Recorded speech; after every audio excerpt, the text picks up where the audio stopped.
The Canes have to do something. Something's got to happen. Like now. It's bubbling.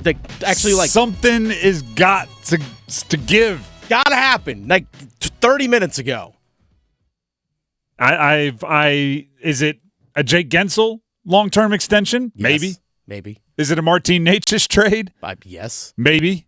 Is it something we can't even see coming? Perhaps. Yes. All I know is the tension is palpable. You could cut it with a knife. And the NHL Draft, which is happening tonight, feels like some form of a deadline for some of these moves. And that means the closer and closer we get, the faster the Jaws music is going.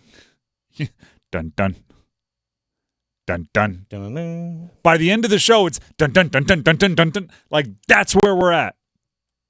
Every insider seems to have some idea of some big move that the Canes are going to make. And in a lot of cases, the same big move that the Canes are going to make, which the more and more smoke, the more and more likely there is fire.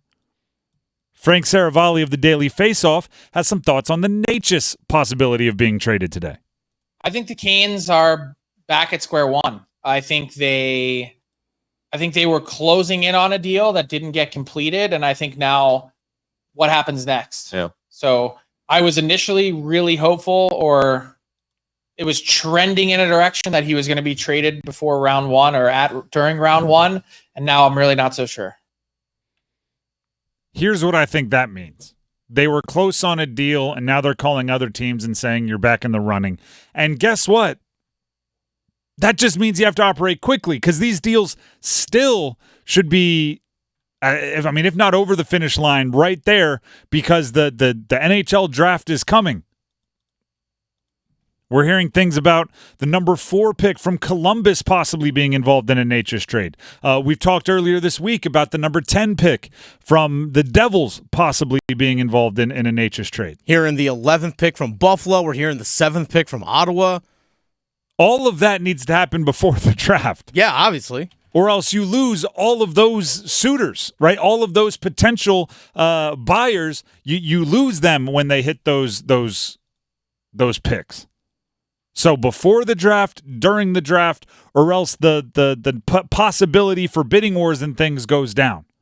So if you're Eric Tulsky, if you're the Canes, like I said, that every thriller has a good ticking clock, right? There's the digital clock in the corner of the movie, and it's counting down.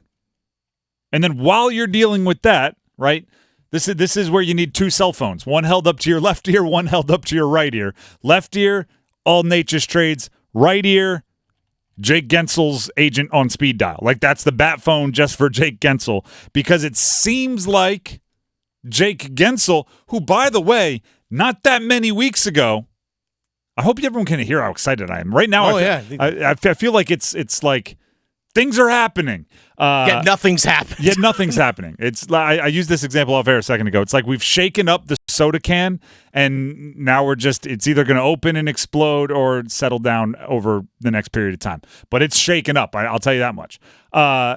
Just a handful of weeks ago, there was talk of the Canes trading the rights to Guentzel away just so they could get anything.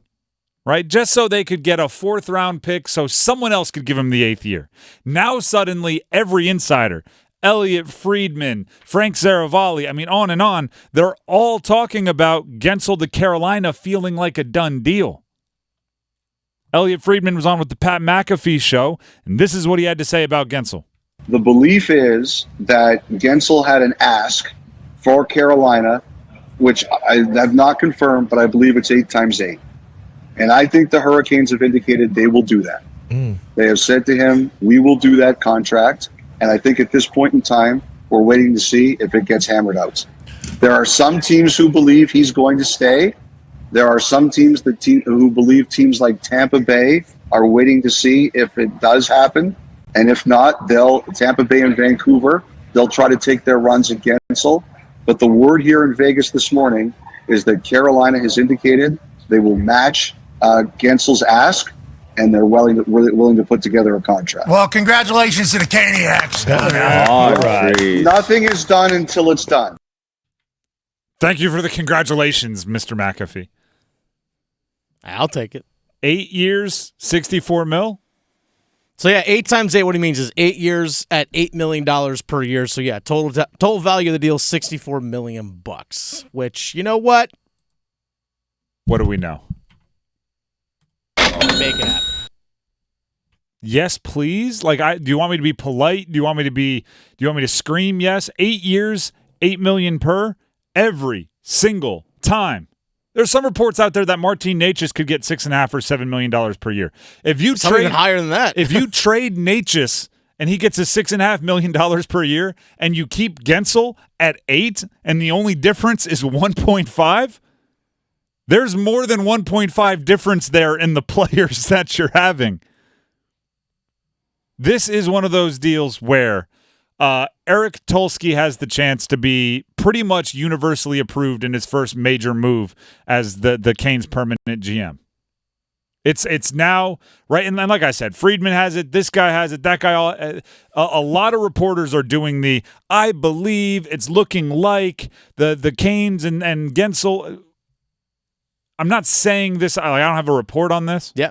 But a lot of times when multiple reporters are doing the same, like, if I were in this situation, this is what I would do. Or, if I just had to guess what's going to happen, this is what's going to happen. And they're all making the same guess.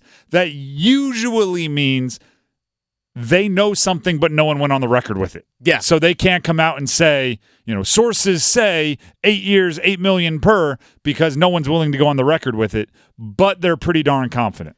You talking about like Eric Tulsky just instantly becoming like fan favorite? Yep. This comes from Chris from our YouTube live chat. He says, Dr. Tulsky, if you pull off re-signing Jake Guentzel, then you are a living legend. Let's go, Canes. Especially because, like, when he became the permanent GM, it didn't feel like this was possible. Yeah. And then, a week and a half later, suddenly it feels like a done deal? That's how you get me on your side. Yeah, let's go. That's how you get me. And then execute the Necas trade well. Few other side moves, like the obvious moves, long-term extension for Jacob Slavin, long-term extension for Seth Jarvis, which are big decisions, but I think are, some arguments there's like 4 sides, some there's 2 sides. I think those arguments are one-sided. It's like, yes, do it, and everyone's kind of in agreement. If you get those handful of things done, I mean, you kick your feet up and you enjoy a nice little break. Starting about mid-July. Like, you go have a good time. Now, the execution of the Necas trade is something we're going to have to talk about throughout the show. That 4th pick from Columbus is mighty enticing if you can somehow make it work. I would be extremely nervous dealing with Don Waddell, who is now the GM of Columbus, just because he knows, like, the inner hopes and dreams of Tulsky. But if you truly trust him, I mean, you got to trust someone in this life, right? If you truly trust him to find a win-win for 2 organizations that are in different places, if Donnie Deals is realistically looking at Tulsky and saying, listen, we're rebuilding, you're winning now, let us scratch each other's back here, then you just better double check and you're crossing your T's and dotting your I's. Hey, if you get a top 4 pick, or heck, even a top 7 pick, you might be able to draft somebody that you can play right now at like super cost control, like less than $1 million, which is very year. important because it's sounding more and more like the top 2 pairings of defensemen and top 2 lines of forwards are going to be a little pricey, which I'm fine with. Mm-hmm. But you do have to then become creative with filling out the rest of your lineup.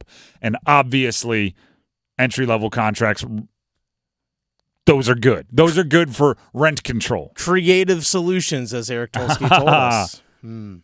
He did say creative solutions a lot in his introductory press conference and in his first conversation with us here on 99.9 The Fan.